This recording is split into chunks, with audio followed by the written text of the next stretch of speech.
Assalamualaikum warahmatullahi wabarakatuh. Yang terhormat, beliau Bapak Singgih Briyantoko, SPD MKOM, selaku pengampu mata kuliah metodologi penelitian semester 6.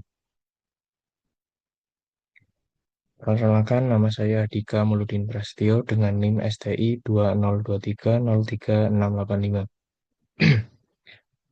Izinkan saya untuk mempresentasikan hasil review paper yang telah saya review. Review paper dari saya dengan judul Analisis Prediksi Length of Stay dalam kurung loss pasien infeksi paru menggunakan algoritma klasifikasi.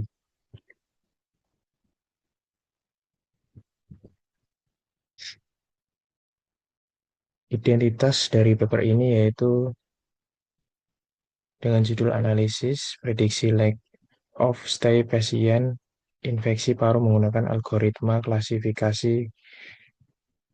Jadi penulis dari paper ini ada 3 orang, yaitu Glory, Emilisa Rupilu, Swatli Liliawati, dan Mewawati Ayub. Jadi paper ini berasal dari Jurnal Teknik Informatika dan Sistem Informasi atau JUTISI dengan volume 12 nomor 1 tahun 2026. Latar belakang dari paper ini yang pertama, pneumonia merupakan salah satu penyakit infeksi paru yang banyak menyebabkan rawat inap. Yang kedua, lama rawat inap, lack of stay atau loss, menjadi indikator kualitas pelayanan rumah sakit. Yang ketiga, loss yang terlalu lama meningkatkan biaya perawatan dan penggunaan sumber daya rumah sakit. Dan yang keempat, diperlukan metode prediksi loss untuk membantu proses pengambilan keputusan. Solusi, menggunakan machine learning untuk memprediksi loss dari pasien. Rumusan masalah. Bagaimana memprediksi length of stay atau LOS pasien infeksi paru menggunakan algoritma klasifikasi machine learning? Yang pertama yaitu faktor apa saja yang mempengaruhi LOS. Yang kedua, algoritma apa yang menghasilkan akurasi terbaik. Dan yang ketiga, seberapa baik performa model klasifikasi dalam memprediksi LOS. Jadi tujuan dari penelitian ini yaitu tujuan utama memprediksi lama rawat inap pasien infeksi paru menggunakan algoritma klasifikasi. Tujuan khusus yaitu menentukan faktor yang mempengaruhi LOS, membandingkan beberapa algoritma klasifikasi, dan menemukan model terbaik untuk prediksi LOS. Data dari penelitian ini yaitu dari sumber data rekam medis pasien rawat inap infeksi paru.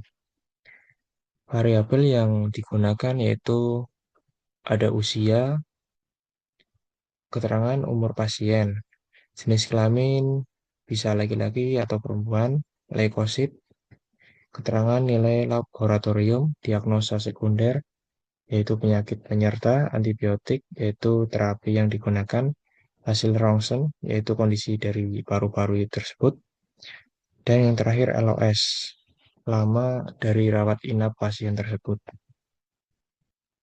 Metode dari penelitian ini yaitu algoritma yang digunakan.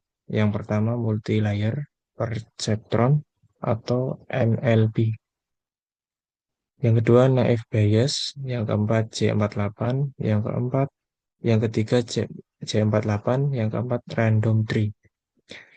Tools yang digunakan yaitu WEKA dan evaluasi yaitu akurasi, MAE, RMSE, kappa statistik. Alur dari penelitian ini yang pertama itu data rekam dari medis atau data rekam medis.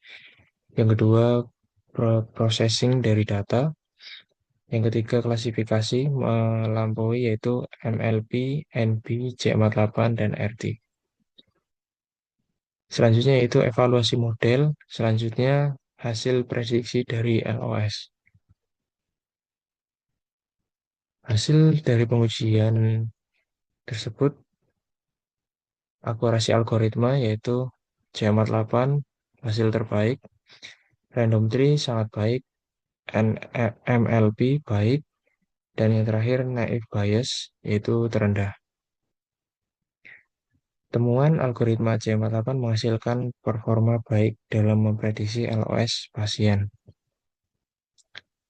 Analisis hasil yaitu faktor yang mempengaruhi LOS, meliputi usia dari pasien, leukosit, diagnosa sekunder, kondisi klinis pasien.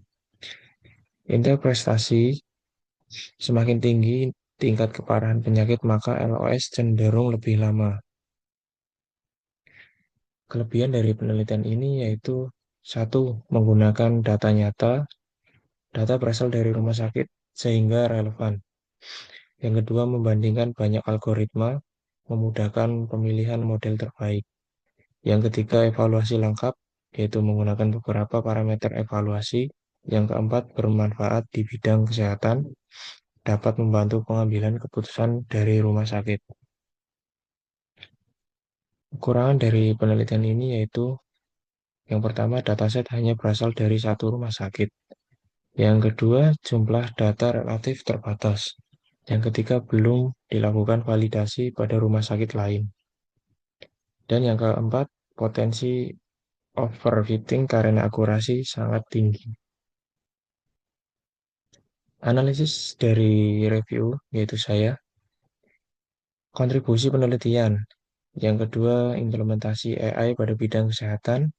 Yang ketiga, membantu efisiensi pelayanan dari rumah sakit. Yang keempat, mendukung pengembangan clinical decision support system. Yang kelima, signifikasi. Yang keenam, penelitian memiliki potensi untuk diterapkan pada sistem informasi rumah sakit modern. Rekomendasi pengembangan. Jadi saran pengembangan untuk penelitian selanjutnya yaitu menambah jumlah data. Yang kedua, menggunakan data multi rumah sakit. Yang ketiga, menggunakan metode assembly learning. Yang keempat, mengintegrasikan data citra rongsen. Jadi kesimpulannya yaitu mesin learning dapat digunakan untuk memprediksi LOS pasien infeksi paru. Yang kedua, algoritma C48 memberikan performa yang terbaik. Yang ketiga, faktor usia dan leukosit berpengaruh terhadap LOS. Yang keempat, penelitian berkontribusi pada pengembangan sistem kesehatan berbasis AI. Sekian presentasi dari saya. Apabila banyak tutur kata yang kurang berkenan, saya mohon maaf sebesar-besarnya. Wabillahi taufiq walhidayah. Wassalamualaikum warahmatullahi wabarakatuh.